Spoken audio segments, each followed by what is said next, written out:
మిత్రులకు నమస్కారం. ఈరోజు దేవాలయం ఎందుకు వెళ్ళాలి, ఆగమ శాస్త్రంలో చెప్పిన 7 ప్రయోజనాల గురించి మనము చర్చిద్దాం ఈరోజు. అయితే చాలామందికి ఒక ప్రశ్న వస్తుంది, దేవాలయం ఎందుకు వెళ్ళాలి, మనం ఇంట్లోనే కూర్చొని ఇంట్లోనే దేవుణ్ణి పూజించవచ్చు కదా అనేది క్వశ్చన్ రావడం చాలా సహజం. అంతటా దేవుడు ఉన్నాడు కొంతమంది వాదిస్తారు, నీలో ఉన్నాడు దేవుడు నాలో ఉన్నాడు కొంతమంది వాదిస్తూ ఉంటారు. అయితే ఇవన్నిటికీ ఆగమ శాస్త్రంలో చెప్పిన ప్రకారము నియమాల గురించి చెప్దాం. అక్కడ దేవాలయ హిందూ సాంప్రదాయం ప్రకారము దేవాలయ నిర్మాణము, విగ్రహ ప్రతిష్టాపన, మళ్ళీ పూజా విధానము, ప్రదక్షిణ, తీర్థము, ప్రసాదము, ఇవన్నీ ఆగమశాస్త్ర నియమబద్ధంగా వివరించబడ్డాయి. దాని ఆ ఆగమశాస్త్ర అనుగుణంగానే మన దేవాలయ నిర్మాణం కూడా జరుగుతుంది. అయితే ఎందుకు మనము వెళ్తాం, మొదటిది ఎందుకోసం అంటే మనస్సుకు ప్రశాంతత లభిస్తుంది. ఫస్ట్ మనం దేవాలయంకి వెళ్ళగానే ఎలా అంటే, దేవాలయంకి వెళ్ళగానే దీపము, ఘంటానాదము, ధూపము, మంత్రోచ్చరణ అన్నీ వినేసరికి మనసు ప్రశాంతంగా మారిపోతుంది. అక్కడికి వెళ్ళిన తర్వాత కొద్దిసేపు అది మనము దేవుడి విగ్రహం పెట్టిన చోటు కాదు, అది ఆధ్యాత్మిక కేంద్రం, మానసిక ప్రశాంతతనిచ్చే ఆధ్యాత్మిక కేంద్రం అది. అక్కడికి వెళ్ళిన తర్వాత మనసు ప్రశాంతంగా మారిపోతుంది.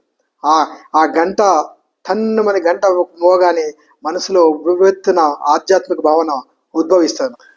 ఇక రెండవది, మనస్సులో ఏకాగ్రత పెరుగుతుంది. ఎలా ఏకాగ్రత పెరుగుతుంది, మనము గర్భగుడిలోని దైవాన్ని దర్శించుకోగానే మనసు ప్రశాంతంగా మారిపోయి అన్ని సమస్యలను పక్కకు పెట్టేసి ఆ దేవతామూర్తిపైనే మన కాన్సన్ట్రేషన్ అంతా ఉంటుంది. ఉండగానే మనకేమవుతుంది, ఏకాగ్రత సాధన కూడా ఉపయోగపడుతున్నా అన్నట్టు మనకు తెలియకుండానే. అంటే మనస్సు ఏకాగ్రతగా సాధించడం జరుగుతుంది.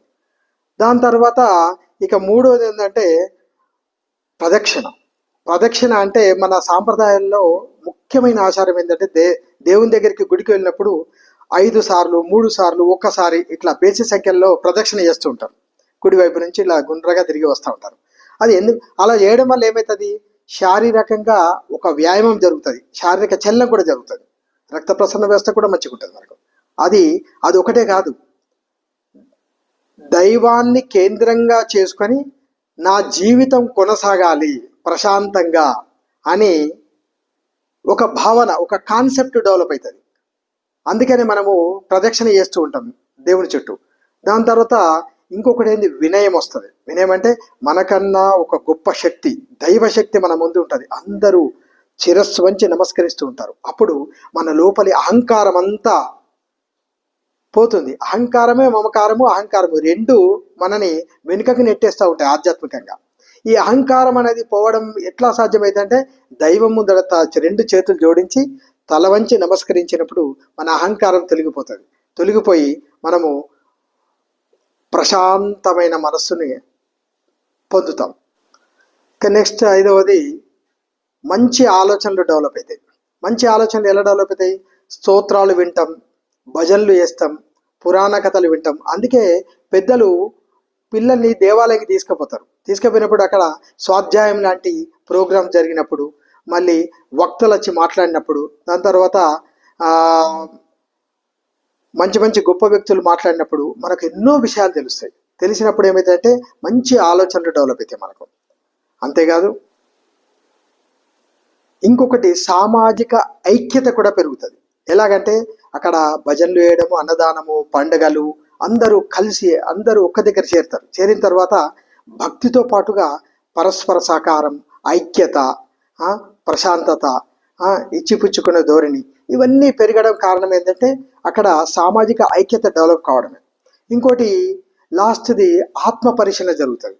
ఆత్మ పరిశీలన ఎట్లా జరుగుతుందంటే, స్వ అధ్యయనం చేస్తాం. స్వాధ్యాయం అంటే స్వ అధ్యయనం చేయడమే. అంటే నేను ఎలాంటి వాడిని, నేను వెళ్తున్న దారి సరి అయినదేనా, నేను ఎవరినైనా బాధ పెట్టానా, నేను అందరికీ మంచి చేస్తున్నానా, నేనేమన్నా మార్చుకోవాల్సి ఉందా అని చెప్పేసి, అప్పుడు మనం దేవుని ఏమైనా కోరుకున్నప్పుడు మనం చేసిన తప్పులన్నీ గుర్తుకొస్తూ ఉంటాయి.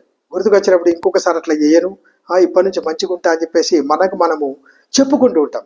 ఆ రకంగా మనము ఆత్మ పరిశీలన కూడా జరుగుతుంది. అందుకని దేవాలయము అనేది వారానికి ఒక్కసారన్నా కానీ ఖచ్చితంగా మన దేవాలయంకి వెళ్ళాలి. కొంతమంది అయితే రోజు వెళ్తారు, కొంతమంది టైం దొరికినప్పుడు వెళ్తారు. కానీ నన్ను అడిగితే కనుక వారానికి ఒక్కరోజైనా సరే దేవాలయంకి వెళ్ళే ప్రయత్నం చేయాలి. కానీ పనులతో బిజీగా ఉంటే రోజు వెళ్ళడం సాధ్యం కాదు. పూజాసే సంకట్ జాయ్, పూజా హీ సంకట్ న పని అన్నట్టు ఒక పద్యం అన్నట్టు మనము దేవాలయంకి వెళ్ళి ఏమైనా నేర్చుకోవాలి, ఏమైనా లాభం పొందాలి. ఇవన్నీ లాభాలు ఉంటాయి. కాబట్టి మనం ఖచ్చితంగా దేవాలయానికి వెళ్ళి ఇవన్నీ ప్రయోజనాలు పొందాలి. Thank you. అందరికీ నమస్కారం. నా వీడియో కనుక నచ్చినట్లయితే షేర్ చేయండి, లైక్ చేయండి, కామెంట్ చేయండి, తర్వాత సబ్స్క్రైబ్ కూడా చేయండి. Thank you. ధన్యవాదాలు.